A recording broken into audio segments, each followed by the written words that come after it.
ಮದುವೆ ಆಗಿಂದಲೂ ಸರ್ ನಾನು ನೆಮ್ಮದಿಯಾಗಿಲ್ಲ ಸರ್ ನಾನು.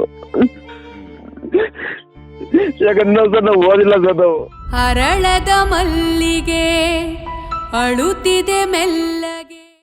ಮನೆ ಪಾವಗಿನ ಚಿಕ್ಕ ವಯಸ್ಸಿನ ಬರ್ತಾನೆ ಸರ್. ಬರೀ ಹೊರಗಡೆ ದುಡಿಯೋದ ಸರ್ ನಾನು. 10ನೇ ಕ್ಲಾಸಿಗೆ ಸರ್ ದುಡಿಯೋಕೆ ಹೋಗಿದ್ದು ಸರ್ ನಾನು. ಇನ್ನೂ ನೆಮ್ಮದಿಲ್ಲ ಸರ್ ನಮ್ಮ ಜೀವನದಲ್ಲಿ.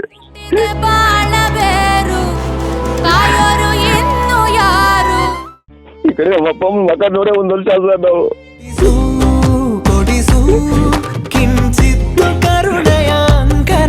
ಸರ್ ಆಲ್ರೆಡಿ ಅವ್ರು ಬೇರೆ ಜೀವನ ಮಾಡ್ತಾರೆ ಸರ್, ಮಾಡ್ತಿದ್ದಾರೆ. ಆದ್ರೆ ಮದುವೆ ಆಗಿಲ್ಲ ಸರ್, ಅದು ಗೊತ್ತಾಗ್ತಿಲ್ಲ ಸರ್. ಹಳೆ ಜೀವನ ನೆನ್ಸ್ಕೊಳ್ಳೋಕ್ಕೂ ಇಷ್ಟ ಇಲ್ಲ ಸರ್. ನಾನು ಮರ್ತು ನಾನು ಜೀವನ ಮಾಡ್ತಾ ಇದ್ದೀನಿ. ಎಲ್ಲ ಸರ್ ಸುಮ್ಮನೆ ಸರ್ ಕಣ್ಣೀರಿದು ಸುಳ್ಳು ಸರ್. ಇಲ್ಲೇ ನೀನಿರೋ ಯಾವ್ದು ನಾಟಕದ ಕಣ್ಣೀರು ಯಾವ್ದು ನಿಜವಾದ ಕಣ್ಣೀರು ಅಂತ ನನಗ್ ಗೊತ್ತಾಗುತ್ತೆ. ನೀನ್ ನನ್ ಪಾಠ ಹೇಳ್ಕೊಡಕ್ ಬರ್ಬೇಡ, ಇರೋ ಸ್ವಲ್ಪ. ಕೊನೆ ಲಾಸ್ಟಿಗೆ ಮಗು ಸಾಕಿದ್ರೆ ಸಾಕು, ಜೀವನ ಮಾಡ್ಕೊಂಡು ಹೋಗೋಣ ಅಂತಿದ್ದೆ ಸರ್. ಒಂದ್ ನಿಮಿಷ, ನಿನ್ನಿಂದ 1.5 ತಿಂಗಳಿಂದ ನಾನೇ ಡಿಟೆಕ್ಟಿವ್ನ ಬಿಟ್ಟಿದ್ದಾಯ್ತು. ನಾನೇ 40,000 ರೂಪಾಯಿ ಖರ್ಚು ಮಾಡಿದ್ದಾಯ್ತು. ಯಾರಾದ್ರೂ ಹೆಂಡತಿ ಮೇಲೆ ಮೇಂಟೆನೆನ್ಸ್ ಕೇಸ್ ಹಾಕುವಂತ ಗಂಡಸರು ನೀವು ನೋಡಿದೀರಾ? ಇನ್ಮೇಲೆ ಹಾಕ್ತಾರಮ್ಮ. ಇನ್ಮೇಲೆ ನಾನು ಹುಟ್ಟಿರೋದೇ ಅದಕ್ಕೆ. ನಾನೀಗ ಇಟ್ಕೊಂಡು ನೀನ್ ಇನ್ನೊಬ್ಬನ ಜೊತೆ ಮಲ್ಕೊಳಕ್ ಹೋದಾಗ ನೀನ್ ಎಂಜಾಯ್ ಮಾಡ್ಕೊಂಡಿರ್ಬೇಕಾದ್ರೆ ಆ ಹುಡ್ಗನ್ ಜೀವನ ಅವ್ನ್ ಸಾಯ್ತೀನಿ ಅಂತ ಕೂತವ್ನೆ. ಎಂಜಾಯ್ ಏನಿಲ್ಲ, ನನ್ಗೂ ಲೈಫ್ ಇದೆ ಸರ್.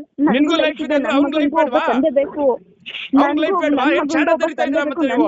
ಮದುವೆ ಆಗ್ಬೇಕಾದ್ರೆ ಒಂಥರ, ಮದುವೆ ಆದ್ಮೇಲೆ ಒಂಥರ, ಇನ್ನೊಬ್ಬನ ಇಟ್ಕೊಳ್ಳೋದು, ಇನ್ನೊಬ್ಬನ ಹತ್ರ ಹೋಗಿ ಮಲ್ಕೊಳ್ಳೋದು, ಅವ್ನ್ ಸಾಯೋದು. ನೀನ್ ಹೋಗಿದ್ಯಾ ತಾನೆ ಇನ್ನೊಬ್ಬನ ಹತ್ರ? ಡೈವರ್ಸ್ ಕೊಟ್ಬಿಟ್ಟು ಹೋಗು. ಹೆಂಗ್ ಕೇಳ್ತೀಯ ದುಡ್ಡು ನೀನು? ಹಲೋ ಸರ್, ಅವರು ಬೇರೆ ಇದಾರೆ ಸರ್ ಜೊತೆಲಿ. ಈಗ ಅವರು ಕೋರ್ಟಲ್ಲಿ ತಿಂಗಳ 8,000 ಕೊಡೋ ಥರ ಮಾಡ್ಬಿಟ್ಟಾರೆ ಸರ್ ಕೋರ್ಟಲ್ಲಿ. ಬೇರೆ ಜೊತೆಲಿ ಇದಾರೆ ಅನ್ನೋದು ಪ್ರೂಫ್ ಇದೆಯಾ? ಇದೆ ಸರ್, ಫೋಟೋ ಎಲ್ಲ ಇದೆ ಸರ್. ಈಗ ನಾನು ಸರ್ ಮನೆ ಬಿಟ್ಟೆ ಸುಮಾರು 1 ವರ್ಷ ಆಯ್ತು ಸರ್. ಮನೆ ಏನ್ ಕೆಲಸ ಮಾಡೋದು ನೀವು? ಸರ್ ನಂಗೆ ಕೂಲಿ ಕೆಲಸ ಮಾಡ್ತೀವಿ ಸರ್. ನಿಜ ಹೇಳ್ಬೇಕು. ಇದೆ ಸರ್, ಟೈಲ್ಸ್ ಕೆಲಸ ಮಾಡ್ತೀವಿ ಸರ್. ಹೌದು ಸರ್. ಆಯ್ತು, ಈಗ ಏನಂತ ನಿಮ್ಮ ಹೆಂಡತಿ ಏನಕ್ಕೆ ಬಿಟ್ಟೋಗಿರೋದು? ಸರ್ ಬಿಟ್ಟೋಗಿರೋದು ಸರ್, ಅವರು ಕಾರ್ ಶೋರೂಮ್ ಸರ್. ಅವ್ರದ್ದು ಸೆಕೆಂಡ್ ಶೋರೂಮಲ್ಲಿ ಇದಾರೆ ಸರ್ ಅವರು ಹುಡುಗ. ಹಂಗಾಗಿ ಸರ್ ಅವ್ರದನ್ನ ಒಂದು ಕಾರ್ ತಗೊಂಡಿದ್ದು ಸರ್ ನಾನು ಅವಾಗ. ಅವಾಗ ಅವ್ರಿಗೆ ಫೋನ್ ಪೇ ಎಲ್ಲ ಮಾಡ್ಬೇಕಾದ್ರೆ ನಮ್ಗೆ ಮಾಡಕ್ಕೆ ಬರ್ತಿಲ್ಲ ಸರ್, ಫೋನ್ ಪೇನ್ ಅಲ್ಲವ. ಹಂಗಾಗಿ ಇವರೇ ಫೋನ್ ಪೇ ಎಲ್ಲ ಮಾಡೋದು ಸರ್, ನಮ್ಮ ಮಿಸ್ಸಸ್ಸೇ. ಓಕೆ. ಹಂಗಾಗಿ ಸರ್ ಕಾಂಟ್ಯಾಕ್ಟ್ ಆಗ್ಬಿಟ್ಟು ಲಾಸ್ಟಿಗೆ ನಾವೇ ಬೇಡ ಅಂತೇಳಿ ಬಿಟ್ಟೋದ್ರು ಸರ್. ಇದೇನು ಫೋನ್ ಪೇ ಅಲ್ಲವಾ? ಹೌದು ಸರ್, ಫೋನ್ ಪೇ ಮಾಡ್ಕೊಂಡೇ ಸರ್ ಲವ್ ಆಗಿರೋ ಸರ್ ಅವರಿಗೆ. ಸರ್ ಆಮೇಲೆ ಎಷ್ಟೋ ಸತಿ ಕರೆದ್ಬಿಟ್ಟು ಪಂಚಾಯತಿಗೆ ಮಾಡಿ ಸರ್, ನಾವೇ ಅವ್ರ ಕಾಲಿಗೆಲ್ಲ ಬಿದ್ದೀವಿ ಸರ್. ಆಯಿತು ನಮ್ಮದೇ ತಪ್ಪಿದೆ ಅಂತೇಳಿ. ಆದರೂ ಸರ್ ಅವ್ರು ಇರಲಿಲ್ಲ ಸರ್, ಹೋದ್ರು ಸರ್. ಈಗ ಕೋರ್ಟಲ್ಲಿ ಕೇಸ್ ಹಾಕೋಣ ಸರ್, ಪೊಲಿಟಿಷನ್ ಪೊಲೀಸರು ಬಂದು ಮನೆ ಹತ್ರ ಬರ್ತಾರೆ ಸರ್. ಹಂಗಾಗಿ ನಾನು ತಿಂಗಳ 8,000 ರೂಪಾಯಿ ಕಟ್ಟಕ್ಕೆ ಆಗದಲ್ಲ ಸರ್. ಮನೆ ಬಿಟ್ಟು 1 ವರ್ಷ ಆಯ್ತು ಸರ್. ನಾನು ನಮ್ಮ ಅಪ್ಪ ಅಮ್ಮ ಅವ್ರು ಶುಗರ್ ಸರ್ ಪೇಷೆಂಟು. 1 ವರ್ಷ ಆಯ್ತು ಸರ್, ನಮ್ಮ ಮನೆಗೆ ಹೋಗಿಲ್ಲ ಸರ್. ಓಕೆ. ಎಷ್ಟು ವರ್ಷ ಆಯಿತು ಮದುವೆ ಆಗಿ? ಸರ್ ಮದುವೆ ಆಗಿ 5 ವರ್ಷ ಆಯ್ತು ಸರ್. ಮಕ್ಕಳೊಂದು ಗಂಡು ಪಾಪಿ ಸರ್. ಎಲ್ಲಿದೆ ಪಾಪು? ಅವ್ರ ಹತ್ರನೇ ಇದೆ ಸರ್, ಅಲ್ಲೇ. ಸೊ ಇವಾಗ ಇವಳು ಅವನ ಜೊತೆಲೇ ಇದ್ದಾಳಾ? ಇದ್ದಾರೆ ಸರ್, ಅವ್ರ ಜೊತೆ ಇದ್ದಾರೆ ಸರ್ ಅಲ್ಲಿ. ಅದಕ್ಕೆ ಪ್ರೂಫ್ ಇದೆಯಾ? ಹ್ಞೂ ಸರ್, ಫೋಟೋ ಎಲ್ಲ ಇದೆ ಸರ್. ಫೋಟೋ ತೆಗೆದ್ರದ್ದು ಇದೆ ಸರ್. ಮತ್ತು ಜಾವರಲ್ಲಿ ಅವ್ರು ಸಿಕ್ಕಿದ್ದು ವಿಡಿಯೋ ಸರ್, ಇಬ್ಬರು ಹೋಗೋದು ವಿಡಿಯೋ ಇತ್ತು ಸರ್.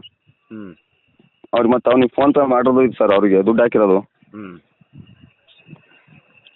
ಕೋರ್ಟಲ್ಲಿ ಸರ್ ನಮ್ಮನ್ನು ಏನೂ ಕೇಳಲಿಲ್ಲ ಸರ್. ಅದು ಹೆಂಗೆ ದುಡ್ಡು ಫಿಕ್ಸ್ ಮಾಡೋದೇ ಗೊತ್ತಿಲ್ಲ ಸರ್ ಕೋರ್ಟಲ್ಲಿ. ತಿಂಗಳ 8,000 ರೂಪಾಯಿ ಕೊಡ್ಬೇಕು ಸರ್. ನಮಗೆ ತಿಂಗಳ ಒಂದು 16,000-17,000 ರೂಪಾಯಿ ಸಿಗುತ್ತೆ ಸರ್ ಕೆಲಸದ್ದು. ಇನ್ನು ನಮ್ಮ ಅಪ್ಪ ಅಮ್ಮಗೆ ಪೇಷೆಂಟ್ ಸರ್, ಅವ್ರು ನೋಡ್ಕೊಂಡು ನಮ್ಮ ಮನೆ ಮೇಂಟೈನ್ ಮಾಡ್ಕೊಂಡು ತಿಂಗಳ 8,000 ರೂಪಾಯಿ ಕಟ್ಟೋಕ್ಕಾಗ್ತಿಲ್ಲ ಸರ್. ಹಂಗಾಗಿ ಸರ್ ಮನೆ ಬಿಟ್ಟೆ 1 ವರ್ಷ ಆಯ್ತು ಸರ್, ನಾನು ಊರಿಗೆ ಹೋಗಿಲ್ಲ ಸರ್. ಸರಿ, ಈಗ ಪೊಲೀಸರು ಬಂದ್ಬಿಟ್ಟು ಮನೆ ಹತ್ರ ಟಾರ್ಚರ್ ಕೊಡ್ತಾ ಇದ್ದಾರಾ? ಹೌದು ಸರ್, ಮನೆ ಹತ್ರ ಡೈಲಿ ಬರ್ತಾರೆ ಸರ್.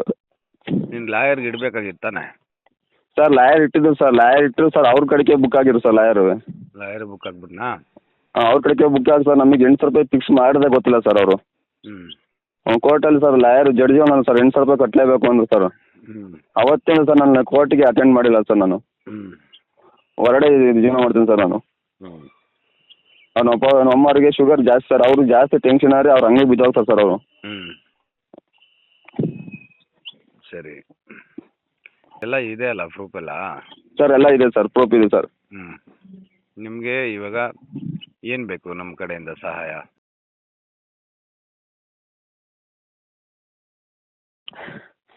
ಈ ಕಡೆ ಅಪ್ಪ ಅಮ್ಮನ ನೋಡಕ್ ಆಗ್ತಿಲ್ಲ ಸರ್, ಈ ಕಡೆ ಜೀವನನೂ ಮಾಡಕ್ ಆಗ್ತಿಲ್ಲ ಸರ್. ಜೀವನನೇ ಬೇಡ ಅನ್ಸ್ಬಿಟ್ಟಿದೆ ಸರ್ ನನಗಂತೂ. ಇಲ್ಲಾಂದ್ರೆ ನಾ ಸರ್ ನಮ್ಮ ಅಪ್ಪ ಅಮ್ಮನ ಹತ್ರ ನೆಮ್ಮದಿಯಾಗ ಹೇಗೆ ಮಾಡಿಕೊಡಿ ಸರ್, ಸಾಕು.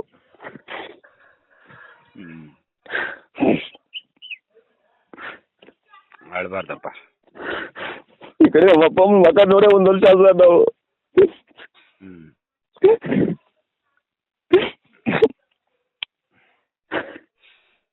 ಅಳ್ಬೇಡ. ಸರಿಪಡಿಸೋಣ, ಬೇರೆ ಅಳ್ಬೇಡ. ಬರೀ ಹಿಂಸೆ ಸರ್, ಬರೀ ಟಾರ್ಚರ್ ಸರ್ ಅವ್ರದ್ದು. ಮದುವೆಗಿಂತ ಸರ್ ನಾನು ನೆಮ್ಮದಿಯಾಗಿಲ್ಲ ಸರ್ ನಾನು. ಯಾಕಂದ್ರೆ ಸರ್ ನಾವು ಓದಿಲ್ಲ ಸರ್ ನಾವು. ಮನೆ ಪಾವಗಿನ ಚಿಕ್ಕ ವಯಸ್ಸಿನ ಬರ್ತಾನೆ ಅಂತ ಸರ್, ಬರೀ ಹೊರಗಡೆ ದುಡಿಯೋದ ಸರ್ ನಾನು. 10ನೇ ಕ್ಲಾಸಿಗೆ ಸರ್ ದುಡಿಯೋಕೆ ಹೋಗಿದ್ದು ಸರ್ ನಾನು. ಇನ್ನೂ ನೆಮ್ಮದಿಲ್ಲ ಸರ್ ನಮ್ಮ ಜೀವನದಲ್ಲಿ.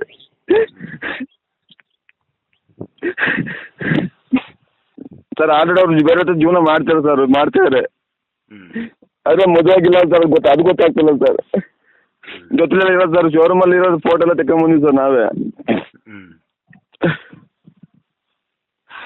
ಅವರಪ್ಪ ಅಮ್ಮನ ಅವ್ರ ಕಡೆಗೆ ಸಪೋರ್ಟ್ ಸರ್. ಅವ್ರ ಅಮ್ಮನ ಅವ್ರ ಕಡೆಗೆ ಸರ್ ಸಪೋರ್ಟು. ಈ ಕಡೆ ಮಗನೂ ಸರ್ ನೋಡಿಲ್ಲ ಸರ್ ನಾನು ಅವಾಗಿಂದಲ್ವೇ. ಅವ್ರು ಜೀವನ ಮಾಡಿದ್ದು ನಮ್ಮ ಹತ್ರ 2.5 ವರ್ಷ ಸರ್ ಅಷ್ಟೇ ಸರ್. ಇನ್ನು 2.5 ವರ್ಷ ಸರ್ ಅವ್ರ ಅಪ್ಪ ಅಮ್ಮನ ತಲೆ ಇದ್ದು ಅಲ್ಲಿಗೆ ಹೋಗ್ಯಾರ ಸರ್ ಅವರು. ಅವ್ರಿಗೋಸ್ಕರ ಸರ್ ನಮ್ಮನ್ನೆಲ್ಲ ಕೆಟ್ಟವ್ರು ಮಾಡಿ ಹೋಗಿದ್ದು ಸರ್, ಎಲ್ಲರಿದ್ರಿಗೆ ಮಾನ ಮರ್ಯಾದೆ ಕಳೆದು.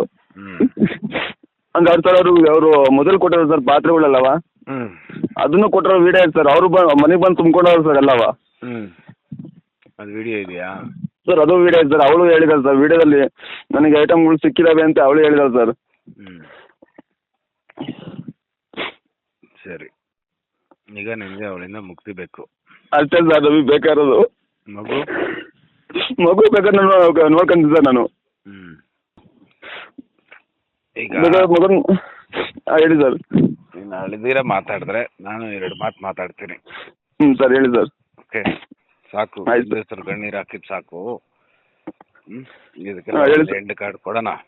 ಹಾಂ ಸರ್ ಕೊಡ್ತೀನಿ, ತಲೆ ಕೆಡಿಸ್ಕೋಬೇಡ. ಓಕೆ, ನನಗೆ ಮುಕ್ತಿ ಬೇಕು ತಾನೆ? ಹೌದು ಸರ್, ಮುಕ್ತಿ ಬೇಕು ಅಷ್ಟೇ ಸಾಕು ಸರ್. ನಮ್ಮ ಅಪ್ಪ ಅಮ್ಮನ ಹತ್ರ ನಾನು ನೆಮ್ಮದಿಯಾಗಿರ್ಬೇಕು ಸರ್, ಅಷ್ಟೇ ಸಾಕು. ಇನ್ನೇನು ಬೇಡ ಸರ್ ನನಗೆ.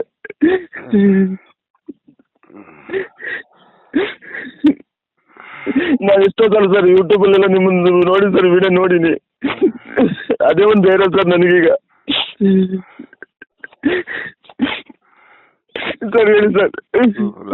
ಅಳಬೇಡ ಸರ್, ಯಾಕಂದ್ರೆ ಸರ್ ನನಗೆ ಮದುವೆ ಆಗಿದ್ದಲ್ಲಿ ಬರೀ ಟಾರ್ಚರ್ ಸರ್, ಒಂದ್ಸಲ ಒಂದ್ಸರಿ ಟಾರ್ಚರ್ ಸರ್. ಇದು ಜೀವನನೇ ಸಾಕಾಗೋಯ್ತು ಸರ್, ಇಷ್ಟೊಂದಲ್ಲ ಸಾಕಾಗೋಗಿ ಸರ್. ಅಪ್ಪ ಅಮ್ಮನ ಮಕ್ಕಳು ವಾಪಸ್ ಬಂದಿನಿ ಸರ್ ನಾನು ಮನೆಗೆ.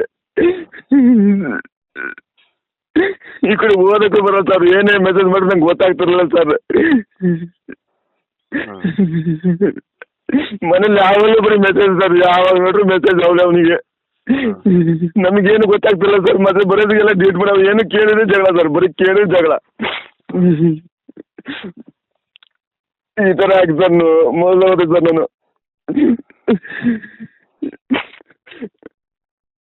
ಸರಿ, ಅಷ್ಟೊತ್ತ ತಲೆ ಕೆಡಿಸ್ಕೋಬೇಡ, ಸರಿಪಡಿಸೋಣ. ನಾನು ಕೊಡ್ತೀನಿ. ಏನೇನು ಮಾತಾಡಿರೋದು ರೆಕಾರ್ಡ್ ಆಗುತ್ತೆ, ಟೆಲಿಕಾಸ್ಟ್ ಮಾಡೋಣ. ಅವಳದು ಫೋಟೋ ಆಯ್ತು ಸರ್. ಸರ್ ನಿಮ್ ಖಾಲಿ ಬರ್ತೀನಿ ಸರ್, ಇದೊಂದ್ಸಲ ಉಳಿಸ್ಕೊಡಿ ಸರ್ ನಮ್ಮನ್ನ.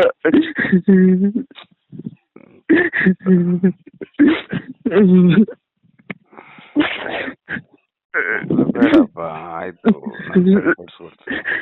ಹೌದು ಸರ್, ಮನ್ಸಿಗೆ ಅಷ್ಟು ಬೇಜಾರು ಮಾಡೋರು ಸರ್ ಅವರು. ಈ ಕಡೆ ಯಾರು ನೆಮ್ಮದಿಲ್ಲ ಮಾಡಿರು ಸರ್ ಊರಲ್ಲಿ. ನೆಮ್ಮದಿಯಾಗಿದ್ದೆ ಸರ್ ನಮ್ಮ ಅಪ್ಪ ಅಮ್ಮನ ಜೊತೆ ನಾನು. ಇವ್ರ ಮದುವೆ ಆದಾಗಿಂದ ಸರ್ ನನಗೆ ಯಾವ್ದಾದ್ರು ನೆಮ್ಮದಿಲ್ಲ ಸರ್, ಜೀವನನೇ ಬೇಜಾರಾಗೈತೆ ಸರ್ ನನಗೆ. ನಾನು ಅವ್ರಿಗೆ 1 ರೂಪಾಯಿ ಮೋಸ ಮಾಡಿಲ್ಲ ಸರ್. ಎಲ್ಲ ಅವ್ರ ಕಡೆದಲ್ಲ ಸಾಲ ಹೊತ್ಕೊಂಡು 800 ರೂಪಾಯಿ 8 ಲಕ್ಷ ಸಾಲ ಮಾಡ್ಬೋದು ಸರ್ ಅವಳು.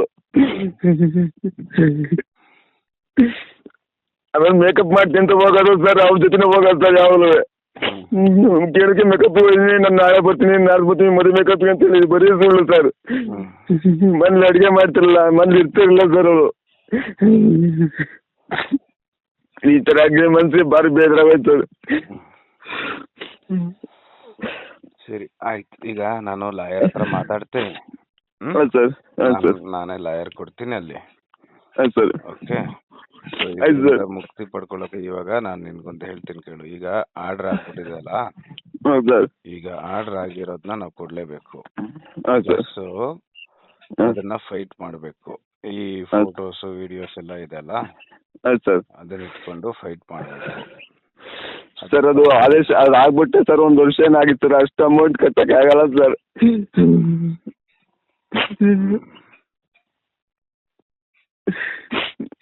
ಹಂಗಾಗಿ ಸರ್ ಹೋದ್ರಿಗೆ ಪ್ರತಿಯೊಂದು ಅಮೌಂಟ್ ಕಟ್ಬೇಕು ಸರ್, ಅಷ್ಟೊಂದು ದುಡ್ಡಿಲ್ಲ ಸರ್.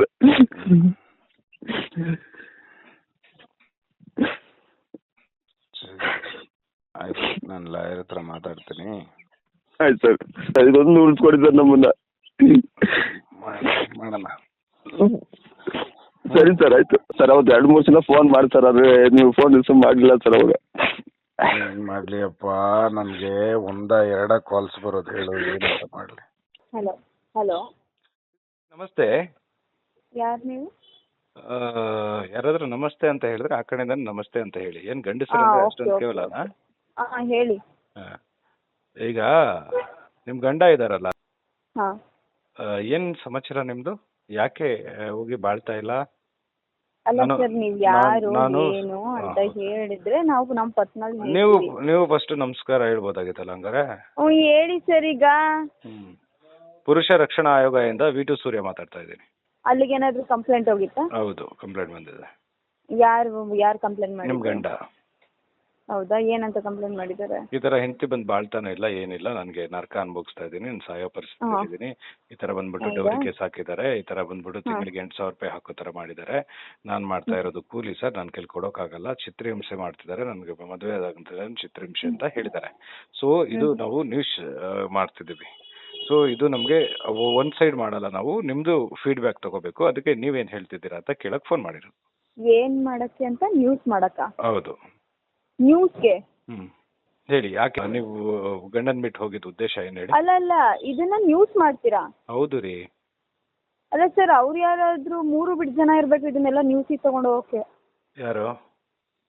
ಅಲ್ಲ, ಇಲ್ಲ, ನೀವು 3 ಗಂಟೆ ಕಟ್ಟಿ ತಾಲಿಗೆ ಬೆಲೆ ಕೊಟ್ಟಿಲ್ಲ, ನೀವು 3 ಬಿಟ್ಟಿರೋ ಅಂತ ಅವ್ರಿಗೆ ಹೇಳ್ತೀರಾ? ನಿಮ್ಗೆ ಪೂರ್ತಿ ಮ್ಯಾಚ್ ಗೊತ್ತಿಲ್ದಲೆ ಅದನ್ನೇ ಹೇಳಮ್ಮ, ಅದನ್ನ ಕೇಳಕ್ಕೆ ಫೋನ್ ಮಾಡಿದ್ದೀನಿ. ಈಗ ಇದ್ ಮಾಡ್ತೀನಿ ಅಂತಂದಾಗ ಏನಂತ ಮಾತಾಡ್ಲಿ ನಾನು? ಅದು ಯಾಕೆ ಬಿಟ್ಟು ಹೋಗಿದ್ಯಾ? ಗಂಡನ್ ಬಿಟ್ಟು ಹೋಗಿದ್ ಉದ್ದೇಶ ಏನು? ಬಿಟ್ಟು ಯಾರು ಹೋಗಿಲ್ಲ ಸರ್, ಕಳ್ಸಿರೋದು. ಯಾರು ಬಿಟ್ಟು ಹೋಗಿಲ್ಲ. ಯಾರು ಕಳಿಸ್ತರು? ಅದನ್ನೇ ಹೇಳು ನನಗೆ. ನೀನ್ ಹೇಳೋದೇ ಸ್ಟೇಟ್ಮೆಂಟ್. ಅವ್ರು ಕಳಿಸ್ತಾರ? ಪುರುಷ ಆಯೋಗ ಅಂತ ಅಂದ್ಕೂಡ್ಲೇನೆ ಗಂಡ್ ಮಕ್ಳದೇ ಸರಿ ಅಂತ ನೀವ್ ಹೆಂಗೆ ಆ ತರ ಇದ್ದಿದ್ರೆ ನಿನ್ಗೆ ಯಾಕೆ ನಾನು ಫೋನ್ ಮಾಡ್ತಿದ್ದೆ? ಹಂಗಂದ್ರೆ ಮಹಿಳಾ ಆಯೋಗದವ್ರು ಮಹಿಳೆಯರು ಫೋನ್ ಮಾಡಿದ ತಕ್ಷಣ ಗಂಡಸರಿಗೆ ಫೋನ್ ಮಾಡಲ್ವಾ? ಅದೇ ತರ ನಾವು ಮಾಡಿದ್ದೀವಿ. ಆನ್ಸರ್ ಮಾಡುವಲ್ಲ. ಏನಾಯ್ತು, ಏನ್ ನಡೀತು, ಏನು ಅಂತ ಹೇಳ್ಬೇಕು. ಹೇಳ್ತೀನಿ, ಕೇಳಿಸ್ಕೊಳ್ಳಿ. ಹೇಳಮ್ಮ. 2020ರಲ್ಲಿ ಮದ್ವೆ ಆಯ್ತು. ಓಕೆ. 20ರಲ್ಲಿ ಮದ್ವೆ ಆಯ್ತು. ಸ್ಟಾರ್ಟಿಂಗು 1-3 ತಿಂಗಳು ಚೆನ್ನಾಗಿದ್ರು ಅವರಮ್ಮ. ಓಕೆ. 3 ತಿಂಗಳಾದ್ಮೇಲೆ ಮನೇಲಿ ಟಾರ್ಚರ್ ಸ್ಟಾರ್ಟ್ ಆಯಿತು. ಯಾವ ತರ ಟಾರ್ಚರ್ ಅಮ್ಮ? ಯಾವ ತರ ಅಂತಂದ್ರೆ, ಈಗ ನಮ್ಮ ಅಮ್ಮನ ರಿಲೇಟಿವ್ಗೆ ನನಗೆ ಕೊಟ್ಟಿದ್ದು ಅರೇಂಜ್ ಮ್ಯಾರೇಜ್. ಅರೇಂಜ್ ಮ್ಯಾರೇಜ್ ನಿಮ್ಮ ಅಪ್ಪನ ಮನೇಲಿ ಏನ್ ಕೊಟ್ಟಿದ್ದಾರೆ, ಏನ್ ಬಿಟ್ಟಿದ್ದಾರೆ, ನೀನು ಮಾಂಗಲ್ಯ ಚೈನ್ನ ನಿಮ್ಮ ಅಮ್ಮನ ಮನೇಲಿ ಮಾಡ್ಕೊಬರ್ಬೇಕು, ನನ್ನ ಮಗ ಯಾಕೆ ಮಾಡಿಸ್ಬೇಕು, ತಿಂದಿದ್ದು ಉಂಡಿದ್ದು, ಆಮೇಲೆ ನಿಮ್ಮ ಅಜ್ಜಿ ಮನೆಯವ್ರು ನಮ್ಮ ಅಜ್ಜಿ ಮನೆಯವರು ಇವ್ರಿಗೆ ಕೊಡ್ತೀವಿ ಅಂತ ಅಂದ್ಕೂಡ್ಲೇನೆ ನಮ್ಮ ಹತ್ರ ಮಾತುಕತೆನೆ ಬಿಟ್ರು. ನಮ್ಮಮ್ಮ ತವ್ರ ಮನೆನೂ ಬಿಟ್ಟು ಎದ್ರಕೊಂಡು, ಹುಡ್ಗ ಒಳ್ಳೆಯವನು, ಕುಡಿಯಲ್ಲ, ತಿನ್ನಲ್ಲ, ಸ್ಮೋಕ್ ಮಾಡಲ್ಲ, ಏನು ಹ್ಯಾಬಿಟ್ಸ್ ಇಲ್ಲ. ಹಂಗಾಗಿ ಈ ಕೊಡೋಣ ಅಂತ ಅನ್ಬಿಟ್ಟು ತವ್ರ ಮನೆಯವ್ರನ್ನೂ ಎದ್ರಾಕೊಂಡು ಮದುವೆ ಮಾಡ್ಕೊಟ್ರು. ಇವ್ರ ಅಮ್ಮ ಮದುವೆ ಆದ್ಮೇಲೆ ನಮ್ಮ ಅಜ್ಜಿ ಮನೆಯವ್ರು ಯಾರು ಕಾಣಂಗಿಲ್ಲ. ಅವ್ರೇನ್ ನಮಗ್ ತೊಂದರೆ ಕೊಡ್ಲಿಲ್ಲ. ಕಂಡಾಗೆಲ್ಲ ನಿಮ್ಮ ಅಜ್ಜಿ ಹಂಗೆ, ನಿಮ್ಮ ಅವ್ವ ಹಂಗೆ, ನಿಮ್ಮ ಆಂಟಿಯರೆಲ್ಲ 3 ಬಿಟ್ಟವ್ರು, ಯಾವ್ಯಾವ ಜೊತೆ ಹೋಗ್ ಬಂದವ್ರು, ನೀವು ಔತವ್ರೇನೆ ಅಂತ ಅಂದಾಗ ಎಲ್ಲಾನು ಸಹಿಸ್ಕೊಂಡ್ ಹೋಗ್ತಾ ಇದ್ದೆ. ಏನು ಎಲ್ಲ ಹೋಗೋದು ನಮ್ಮ ಅಮ್ಮನ್ಗೆ ಹೇಳೋದು, ನಮ್ಮ ಅಪ್ಪಂಗೆ ಹೇಳೋದು, ಎಲ್ಲ ಕಾಮನ್. ಅವ್ರ ಅಮ್ಮ ಇನ್ನೊಂದ್ ಸ್ವಲ್ಪ ಕಿರಿಕಿರಿ ಅಂತ ಗೊತ್ತಿದ್ದೆ ನಾವು ಮದ್ವೆ ಆಗಿದ್ದು. ನಮಗೆ ಮುಂಚೆ ಊರು ಮನೆಯವರೆಲ್ಲ ಹೇಳಿದ್ರು, ಆ ಅಮ್ಮ ಸ್ವಲ್ಪ ಕಿರಿಕಿರಿಗೆ, ಹುಡ್ಗನ್ ಮಟ್ಟಿಗೆ ಪರವಾಗಿಲ್ಲ, ಹುಡ್ಗ ತಾನೇ ಬಾಳ್ಸವನು, ಹುಡ್ಗನ್ ಕೊಡಿ ಚೆನ್ನಾಗಿ ನೋಡ್ಕೊತಾನೆ ಅಂತ. ಅದಿದ್ರು ಸಹಿಸ್ಕೊಂಡು ಹೋಗ್ತಾ ಇದ್ವಿ. ಆಮೇಲೆ 1 ವರ್ಷ ಆದ್ಮೇಲೆ ನಾನು ಪ್ರೆಗ್ನೆಂಟ್ ಆಗಿದ್ದೆ. ಪ್ರೆಗ್ನೆಂಟ್ ಆದ್ಮೇಲಂತೂ ಚಿತ್ರ ಹಿಂಸೆ, ಊಟ ತಿಂಡಿ ಮುಸ್ರೆಗೆ. ಅವ್ರಿಗೆ ಬಡ್ಸಾದ್ಮೇಲೆ ತಿನ್ನೋಣ ಅಂತ ಹೋದ್ರೆ ಮುಸ್ರೆ ಹಾಕೋದು, ತಿನ್ನೋದ್ರಲ್ಲೆಲ್ಲ ಇದ್ ಮಾಡೋದು. ಹಾಸ್ಪಿಟ್ಲಿಗೆ ಕರ್ಕೊಂಡು ಹೋಗು ಅಂದ್ರೆ ಇವಂದು ಜಗಳ, ಅಪ್ಪನ ಮನೆಯಿಂದ ದುಡ್ಡು ಹಾಕ್ಸ್ಕೋಬೇಕು, ಹಾಸ್ಪಿಟ್ಲಿಗೆ ಹೋಗ್ಬೇಕು. ಹಂಗು ಹಿಂಗು ಹೆಂಗಾದ್ರೂ ಇದ್ ಮಾಡಿದ್ರೆ ಸ್ವಲ್ಪ ರೆಸ್ಪಾನ್ಸ್ ಮಾಡೋನು. ಮೂಮೆಂಟ್ ಅಲ್ಲಿ ಎಲ್ಲರ ಹತ್ರನೂ ಚೆನ್ನಾಗಿರೋನು. ಮುಂದೆ 1 ನಿಮಿಷ, ನಾನು ಅವನಿಗೂ ಕಾನ್ಫರೆನ್ಸ್ ಕಾಲ್ ತಗೊಳ್ತೀನಿ. ಓಕೆ, 1 ನಿಮಿಷ ಇರಿ. ಯಾರು ಸ್ಪೀಕರ್ ಹಾಕಿರೋದು? ಸ್ಪೀಕರ್ ಅಪ್ ಮಾಡಿ. ಓಕೆ, ಪೊಲೈಟ್ ಆಗಿ ಮಾತಾಡ್ಬೇಕು. ಹೇಳಮ್ಮ ಸಿದ್ದು, ಏನ್ ನಡೀತು ಅಂತ. ಅದೇ ಪ್ರೆಗ್ನೆಂಟ್ ಆದ್ಮೇಲಂತೂ ಚಿತ್ರಹಿಂಸೆ ಸ್ಟಾರ್ಟ್ ಆಯ್ತದೆ. ಇರೋದು ನಿಮ್ಮ ರೊಮ್ಯಾಂಟಿಕ್ ಎಲ್ಲಾನು ಇಲ್ಲಿ A to Z ನನ್ನ ಹತ್ರ ದಾಖಲೆ ಇದೆ, ಆಯ್ತಾ? ಸೊ ನಾನ್ ನಿನ್ಗೆ ಹೇಳ್ತಾ ಇರೋದು, ಈಗ ಆ ಹುಡ್ಗನ್ಗೆ ನೀನು ಮೇಂಟೆನೆನ್ಸ್ ಬೇಕು ಅಂತ ಚಿತ್ರಹಿಂಸೆ ಕೊಟ್ಟಿದ್ಯಾ. ಓಕೆ, ಆ ಹುಡ್ಗನ್ಗೆ ಮೇಂಟೆನೆನ್ಸ್ ಕೇಳಕ್ ಬರಲ್ಲ ನೀನು. ಪಾಪ ನಿಮ್ ಜಡ್ಜ್ ಇದೆಲ್ಲ ನೋಡಿರಲ್ಲ, ನಿಮ್ ಜಡ್ಜ್ಗೆ ನಾನು ತೋರಿಸ್ತೀನಿ. ಏನು ಇದು ಮಾಡ್ಬೇಡಿ ಸರ್, ನನ್ಗೊಬ್ಬ ಮಗ ಇದ್ದಾನೆ, ನಾನ್ ನನ್ ಮಗನ್ ಸಾಕ್ತೈತೆ ಸರ್. 3 days ಅಲ್ಲಿ ಕೇಸ್ ಕ್ಲಿಯರ್ ಆಗ್ಬೇಕು. ಯಾವಾಗ ಡೇಟ್ ಇದೆ? ನೆಕ್ಸ್ಟ್ ಡೇಟ್ 3 days ಅಲ್ಲಿ ಅಂದ್ರೆ ಡೇಟ್ ಇರೋದು, ಡೇಟ್ ಯಾವಾಗಿದೆ? ಡೇಟು 25 ಇದೆ ನಾನ್ ಹಾಕಿರೋದು. ಅಲ್ಲಿ ನಾನು ವಾಪಸ್ ತಗೋತೀನಿ.